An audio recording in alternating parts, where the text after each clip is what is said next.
সমুদ্রের পাড়ে এরকম একটা জীবন্ত পাখিকে ঘুরতে দেখব এরকমটা কল্পনায়ও চিন্তা করিনি এর আগে। এত সুন্দর দৃশ্য দেখে মনটা ভালো হয়ে গেল। এর চেয়ে সুন্দর আর কি হতে পারে। আলহামদুলিল্লাহ, এত সুন্দর একটা আবহাওয়ার সাথে তোমার প্রিয়জন আর এরকম একটা সমুদ্র সামনে থাকলে আর কি লাগে।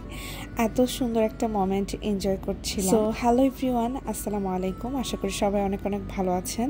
আমি আমার মালদ্বীপ সিরিজটা কিছুদিন ধরে শেয়ার করছি। আজকে হচ্ছে আমাদের ডে ট্রিপের সেকেন্ড পার্টটা শেয়ার করছি। যারা ফার্স্ট পার্টটা দেখেন নাই তারা দেখে আসতে পারেন, আমার পেজে আপলোড করা আছে। তো আমি ঘুরে ঘুরে দেখছিলাম আর আমরা এর আগের পার্টে শেয়ার করেছিলাম যে সুইমিং পুলে গোসল করেছি। গোসল করার পরে আমরা কিন্তু এসছি এই বিচের পাড়ে। এখানে বসে বসে এনজয় করছিলাম আর দেখছিলাম, আর পানির রংটা দেখলেই তো মন ভালো হয়ে যাবে। এখানে সবাই বসে বসে চিল করছে, অনেকে সানবাথ করছে আর এই সুন্দর আস্তে আস্তে বাতাস হচ্ছে, এটাকে এনজয় করছে। এখান থেকে দূরে যে দোলনাটা দেখা যাচ্ছে এটাতে আমি ছবি তুলবো, এই জন্য সৌরভকে নিয়ে গেলাম। এখানে ছবি তুলতে তো অনেক কাহিনী হয়ে গেল। সৌরভের টাকা, মানি ব্যাগ সব ভিজে গেল একটা ঢেউ এসে। যাই হোক, একটা ফরেনারকে ক্যামেরা ধরে দিয়ে আমরা এখানে কিছু ছবি তুলেছি, ভিডিও করেছি। এরপর আমরা ওখান থেকে আস্তে আস্তে এইদিকে একটা সিট ফাঁকা হয়েছিল, এই জায়গাটায় বসার পরে আমরা অ্যাকচুয়াল মজাটা পেয়েছি।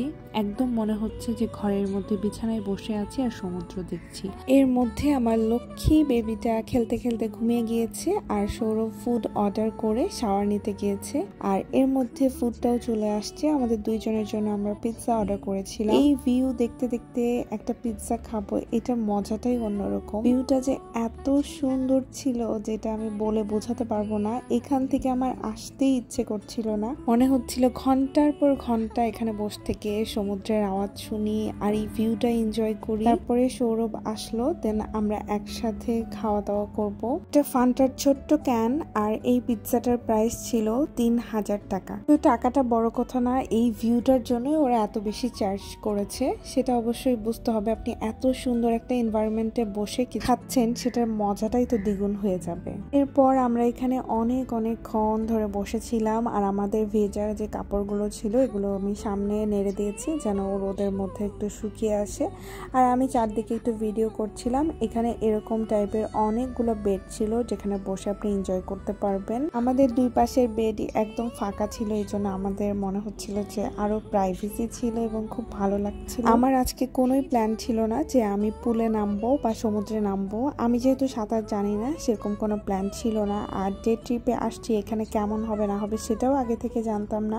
আমি আমাদের সবার জন্যই এক্সট্রা ক্লোথ ক্যারি করেছিলাম, কারণ আপনি এরকম একটা জায়গায় আসলে পানিতে না নেমে থাকতে পারবে না, এটা আমি গ্যারান্টি দিয়ে বলতে পারি। তো অবশ্যই এরকম ডে ট্রিপে গেলে এক্সট্রা ক্লোথ ক্যারি করতে পারেন, তাহলে যদি পরে ইচ্ছে হয় তাহলে নামতে পারবে। আর এখানে তো এত সুন্দর ব্যবস্থা আছে, আপনি সুন্দর করে শাওয়ার নিতে পারবেন, অনেক সুন্দর অ্যাকোমোডেশন। দেখতে দেখতে আমাদের সময়টা পার হয়ে গেল, যাওয়ার সময় চলে আসলো। আমরা বেরিয়ে পড়লাম। আমাদের বাচ্চা নিয়ে এসেছি বলে মনে হচ্ছিল যে অল্প সময় থাকবো, আমাদের 2টা পর্যন্ত বুক করা ছিল। বাট এত বেশি ভালো লেগেছে আর এত রিল্যাক্সিং লাগতেছিল যে উঠতে ইচ্ছে করতেছিল না, এই জন্য পরে আমরা কথা বলে সেটা এক্সটেন্ড করে নিয়েছি। আমরা 4টা পর্যন্ত এখানে স্টে করেছি। যেহেতু আমার বেবি বাইরের কোনো খাবার খায় না, দ্যাটস ওয়াই আমাদেরকে হোটেলে ব্যাক করতে হবে। তারপরে আমরা এখন চলে যাচ্ছি।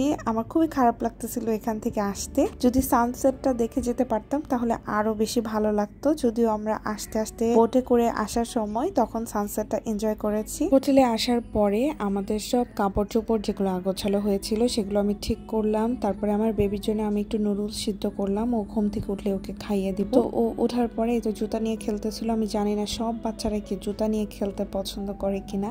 আর আমার ভেজা কাপড়গুলো আমি শুকাইতে দিলাম। দেন আমরা অনেকক্ষণ এখানে রেস্ট করলাম। তারপর আমরা বের হয়েছি ডিনার করার জন্য। যাইবার সাথে একটা ম্যাচিং ড্রেস পরে বের হলাম। আমি অনেকগুলো ম্যাচিং ড্রেস নিয়ে এসেছি, বাট তাড়াহুড়োর কারণে সবগুলো ঠিক মতো পরা হচ্ছে না। তারপরে আমরা ক্যাব বুক করেছিলাম, ক্যাবটা চলে এসেছে।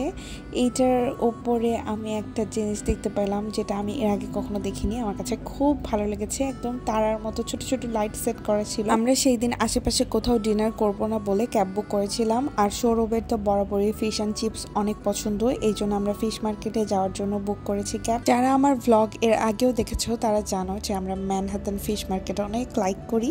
সো এখানে যেও আমরা সেইটাই টেস্ট করে দেখবো যে বাংলাদেশের তুলনায় কেমন, ওইখানে খেতে কেমন লাগে। আমার বাচ্চা যাওয়ার সাথে সাথে সাথে বেলুন দেখে জেদ ধরে গেছে যে ওর বেলুন লাগবে, বল বল করতেছিল। ওইখানে যারা স্টাফরা ছিলেন তারা যে এত ফ্রেন্ডলি, ওনারা শোনার সাথে সাথে বলটা পেরে দিতে চাচ্ছিল আমার বেবিকে। ওদের যে জিনিসটা দেখলাম সব রেস্টুরেন্টেই ওরা ছোট বাচ্চাদের জন্য এরকম বেলুন রাখে। এই দুইটা বেলুন পেয়ে আমার বেবি তো অনেক খুশি হয়ে গেছে, ও এইটা নিয়ে খেলা করছে। আমরা তখন ফুডটা এনজয় করতে পারছি, আর ও যতক্ষণ ছিল এইটা নিয়ে খেলাধুলা করতেছিল, অনেক মজা পাচ্ছিল। এর মধ্যে আমরা ফুড অর্ডার করে ফেললাম, আর একটু কনফিউজ ছিলাম যে কি অর্ডার করব।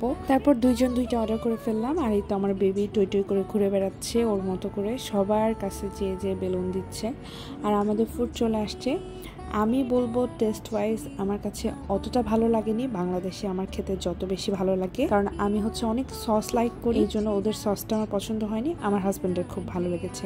আমরা এখানে 3টা প্ল্যাটার অর্ডার করেছিলাম মোট। তারপরে খাওয়া দাওয়া করে আমরা হোটেলের উদ্দেশ্যে রওনা দিলাম। So that's it for today. Next ব্লগে আমাদের ওয়াটার ভিলার এক্সপিরিয়েন্স সম্পর্কে আপনাদের সাথে শেয়ার করব। আমরা কোথায় ছিলাম, কত টাকা রেন্ট ছিল। এ পর্যন্ত সবাই অনেক অনেক ভালো থাকবেন। টাটা।